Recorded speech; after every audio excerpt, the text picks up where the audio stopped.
स्कंद पुराण के अनुसार मथुरा में उग्रसेन नाम का एक प्रतापी राजा था।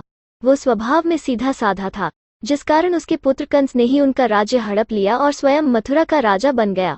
कंस की बहन थी देवकी। कंस अपनी बहन देवकी से बहुत प्रेम करता था। देवकी का विवाह वसुदेव के साथ हुआ। जब कंस बहन को छोड़ने के लिए जा रहे थे तभी रास्ते में एक आकाशवाणी हुई कि देवकी और वासुदेव की 8वीं संतान उसकी कंस मृत्यु का कारण बनेगी।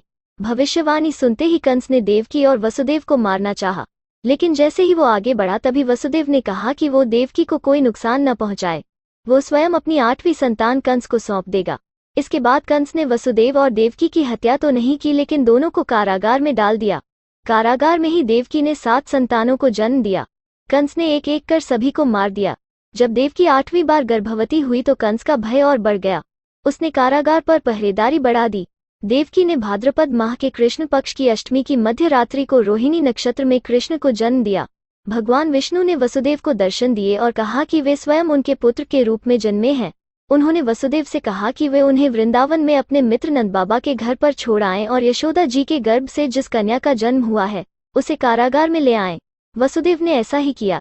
इधर कंस को जैसे ही देवकी के 8वें संतान के बारे में मालूम हुआ तो वो कारागार पहुंचा।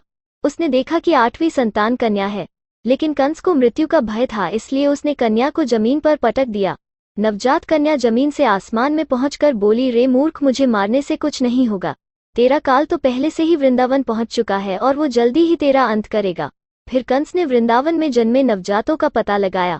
कंस ने यशोदा के लाल जो कि कृष्ण थे उसे भी मारने के कई प्रयास किए, लेकिन कृष्ण का बाल भी बांका नहीं हुआ।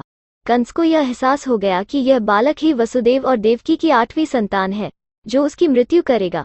कृष्ण ने युवावस्था में ही कंस का अंत किया। धन्यवाद। मान्यताओं के अनुसार जन्माष्टमी पर व्रत रखना अत्यंत लाभदायक है। इस दिन कथा श्रवण करने के बाद ही पूजा का समापन करना चाहिए। जो भक्त भगवान श्री कृष्ण के जन्म की कथा सुनता है उसे भगवान श्री कृष्ण का आशीर्वाद प्राप्त होता है।